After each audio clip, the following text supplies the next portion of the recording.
Համեցեք պարոն Մեծարգո արժանախագահ, հարգելի փոխնախագահ, հարգելի գործընկերներ, սիրելի հայրենակիցներ, պարոն Կարապետյան, խնդրում եմ ձեր ուշադրությունը, հատկապես որ պարոն Էդգար Ղազարյանը շատ է սիրում, որ մենք ձեզ ենք դիմում եւ բերկրանք է ապրում։ Պարոն Կարապետյան, ուզում եմ ձեզ շնորհակալություն հայտնել պարոն Ղազարյանին հանրապետականից ձեր թիմն իրարելու եւ նրան ԱԺ բերելու համար, որովհետեւ պարոն Ղազարյանի այս էպատաժային պահվածքը ապահովելու է մեր 2031 թվականի վերընտրությունը, բայց մյուս կողմից էլ մտածում եմ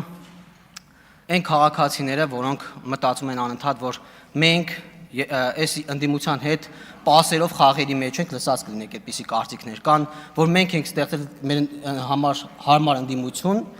հիմա դեռ այդ մարդկանց ապացուցի, որ Էդգար Ղազարյանը մեր պրոյեկտը չի, ուժեղ Հայաստանը մեր պրոյեկտը չի, շատ դժվար կլինի։ Իհարկե Աստված չանի։ Անդրադառնալով պարոն Ալեքսանյան, եկեղեցի գնացեք Աստծուն, ուզում եք դիմեք Տիկին Հովսեփյան։ Անդրադառնալով պարոն Ալեքսանյանի ընտրությանը, ես կոչ եմ անում մեր ընդդիմադիր գործընկերներին որևէ պարագայում չընտրել պարոն Ալեքսանյանին, որովհետև այդ դեպքում դուք առանց այն էլ ուժեղացնելու եք մեր շատ ավելի ուժեղ թիմը։ Իսկ մեր գործընկերները գիտեն, որ պարոն Ալեքսանյանի ընտրությամբ մեր եւ ձեր միջև եղած այդ ուժային բալանսը, խզվածքը ավելի է խորանալու ի օգուտ մեզ։ Մեր թիմակիցներին շարունակելով դիմել, ուզում եմ ուշադրություն հրավիրել, հարգելի գործընկերներ, նկատել եք, որ ուժեղ Հայաստան ամեն դեպքում ընդունել է մեր բարեկիրթ դեբատների մասին, մեծ հաշվով ընդունել է այդ առաջարկը, բայց Հայաստան խմբակցությունը էլ չգիտի մեզ ինչ բարերով, ինչ լեզվով բացատրի, որ իրենք համաձայն չեն այդ տարբերակին։ Եվ հիմա մթնոլորտը տենց համեմատաբար կայուն է, որովհետև իրավիճակին չեն կարողանում իրենց փոքրաթիվ լինելու բերումով ազդեն, բայց ամեն ինչ անում են այս մթնոլորտը պղտորելու համար։ Բայց հարգելի Հայաստան խմբակցության ներկայացուցիչներ, մենք առաջարկը արել ենք եւ ձեր շահերից է բխում այն ընդունելը։ Չընդունեք, ընդունեք, չէ։ Մենք ինչպես պարոն Ռուբինյանը նշեց, կարող ենք փոխադարձությամբ պատասխանել եւ ավելի կոշտ ու անհամաչափ։ Հարգելի գործընկերներ, ուզում եմ նաեւ մեր մի շարք քաղաքացիների հորդորները ձեզ փոխանցել, վստահ եմ ձեզ են այդպիսի նամակներ գրում, այդպիսի արձագանքներ դուք եք ստանում, բայց ուզում եմ սա հրապարակայնացնել, այս քանի օրերին անընդհատ մեր քաղաքացիներից ծանոթներ, անծանոթներ շնորհավորանքներ եմ ստանում падգամավոր ընտրվելու եւ ընդհանրապես մեր թիմի ընտրվելու կապակցությամբ ու միաժամանակ շարունակելով գրում են, բայց անդրադառնալով մեր առաջարկին բարեկրթության սահմաններում մնալու, ասում են կներեք էլի, ում հետ եք բարեկրթություն խաղում, այդ ինչ բարեկրթության առաջարկներ եք անում, ում մենք ենք ձեզ խանգարում, ինչի մասին է խոսքը։ Ընտրակաշառք բաժանողների հետ եք բարեկիրթ, երրորդ երկրներից գործուղվածների հետ եք բարեկիրթ, ընտրակեղծարարների հետ եք բարեկիրթ, այդ ինչի մասին եք խոսում ընդհանրապես։ Ու մտածում եմ, կարող է այս մարդիկ, մեր քաղաքացիները, մեզ ընտրողները հիմա մտածում են, որ մենք մեր տված նախընտրական խոստումներից հետ ենք կանգնում ու հրաժարվում ենք։ Հետո ուրիշ նամակներ են բացում, նորից շնորհավորանքներ, շնորհակալության խոսքեր ու ասում են շնորհակալ ենք այդ առաջարկի համար։ Ու հուսով ենք, որ այդ առաջարկը կպահպանվի ու այդ մթնոլորտը, այդ խոսույթը կպահպանվի, որովհետև հոգնել ենք ազգային ժողովից լսել դավաճան, հողատու, ընտրակեղծարար, թալանչի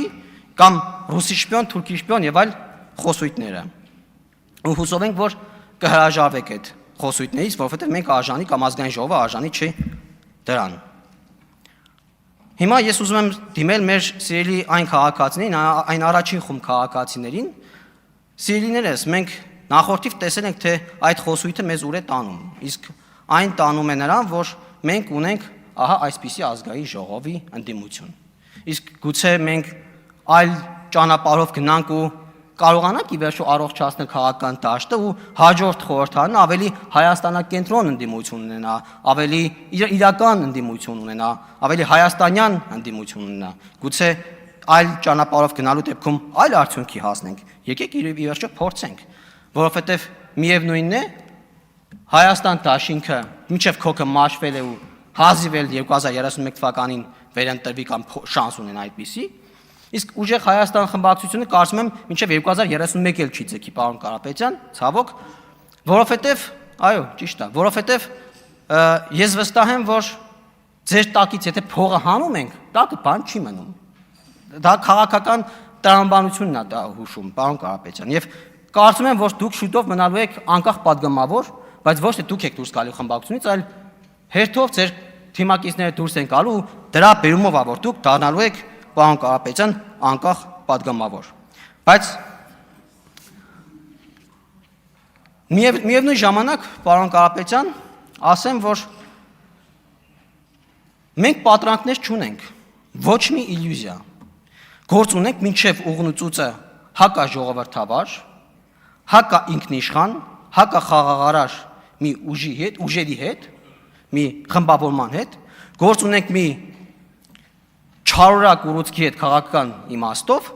բայց որի բուժումը չեմ կարծում, թե հայրենիքը, վիրավորանքը կամ բռնությունն են։ Դրա համար կոչ եմ անում միևնույնն է ընդունել մեր առաջարկը, հարգելի Հայաստան խմբակցության ներկայացուցիչներ, եւ պարոն Կարապետյան, ինչպես ասեցի, ձեր տակից եթե փողը հանենք, ձեր թիմի տակից եթե փողը հանենք, ապա հաջորդիվ պարոն Վարդևանյանը մենք ես դրան եք անդառնում հիմա։ Պարոն Վարդևանյանը նոր պաշտպանյալ կգտնի իր համար,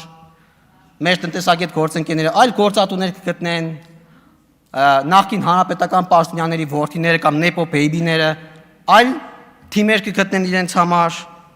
այնպես որ մենք մեր գործունեության ընթացքում, պարոն Կարապետյան, թե ընդդիմություն եղած ժամանակ, թե իշխանություն եղած ժամանակ,